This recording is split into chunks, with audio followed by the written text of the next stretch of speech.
The Wealthy Life is brought to you by investment dealer Raymond James. Life well planned. See what a Raymond James advisor can do for you.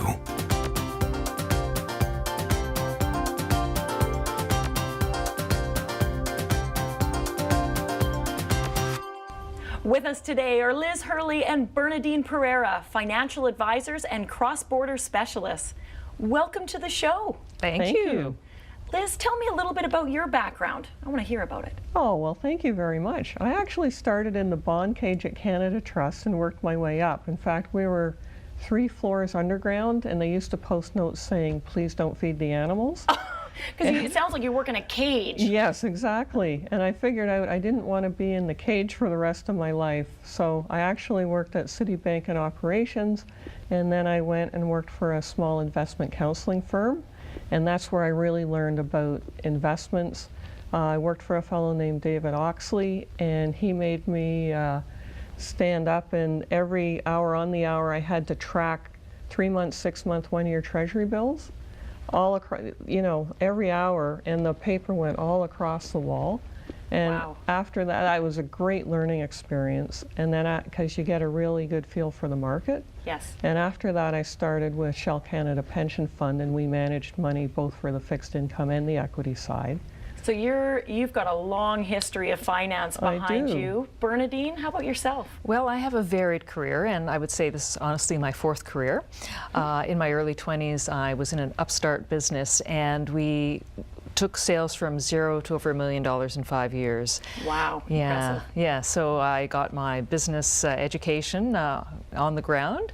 After that, I worked for Bell Canada for over 10 years, and that was my corporate experience. Mm-hmm. Then I went into the not-for-profit sector as a plan giving specialist, so helping donors of organizations make bequests, gifts of financial securities, and then a light dawned on me that really that is my calling, to be working with individuals to help them plan their finances and manage their investments. Which would include a lot of your background, whether it's growing a business or giving to charities, setting themselves up for retirement. That's great. Mm-hmm. Now, you both specialize in cross-border issues.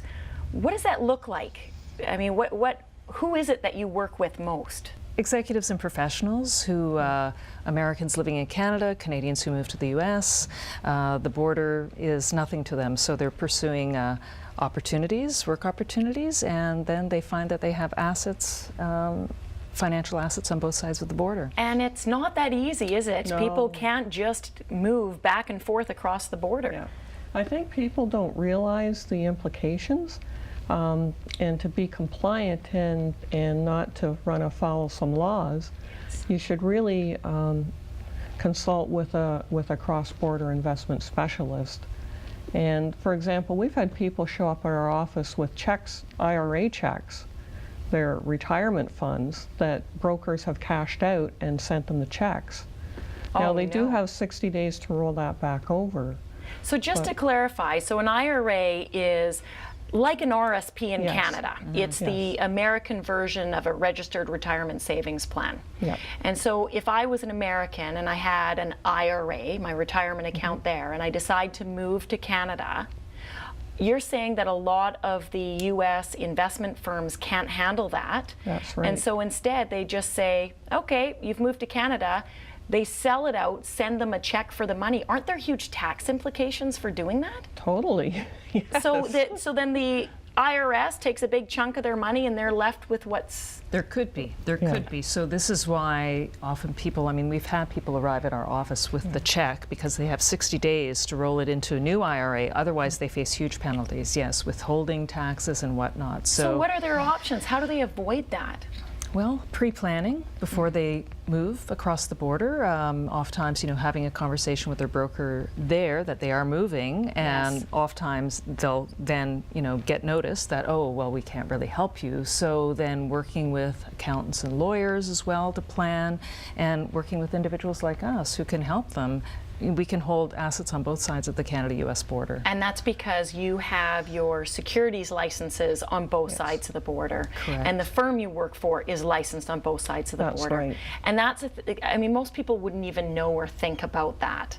And so there are a select number of individuals and firms who are set up to help people in this situation. Yeah. Exactly. What about if you're living in Canada, or you're Canadian, and then you move down to the United States? What happens to your RSPs and in your registered plans here? Well, your RSP is okay to stay in Canada with your bank or broker, whoever you deal with. But if you have an investment account that's not registered, then it has to move. So my understanding is that your citizenship isn't as important as your residency. And what I mean by that, whether you're a Canadian or a US citizen, doesn't matter. It's where you reside. So if you're living and working in Canada, you have to follow the Canadian legislation and those rules. And if you're and deal with someone who's licensed to deal with you in Canada, and vice versa if you're in the United States. But you ladies are licensed to do business on both sides of the borders. That's right. Correct. The best of both worlds. So is this a big market? Is there a lot of people needing this service in Canada? Yeah. It's a huge market. There are at least 1 million Americans living in Canada at any given time. Wow, that's substantial. Yes, and likely the same in U.S., at least 1 million Canadians living in the U.S. So, you know, there's this huge market that, you know, we can help these individuals to manage assets on both sides of the border. And what are some of the other things that people need to watch out for, or some of the other implications on both sides of the border? Well, there's many. Like, so you mentioned about the RRSP. So yes, it is true that Canadians can still hold their RRSP, but actually it depends what state they move to. So some states, like the larger states like New York, California, they can actually, the treaty is not respected. So though it's tax sheltered in Canada, it's not considered tax sheltered in the US. So when they're reporting their US taxes, they actually have to report the income coming off of the RRSP. And that could be substantial. I can see why the importance of working with a specialist to make sure.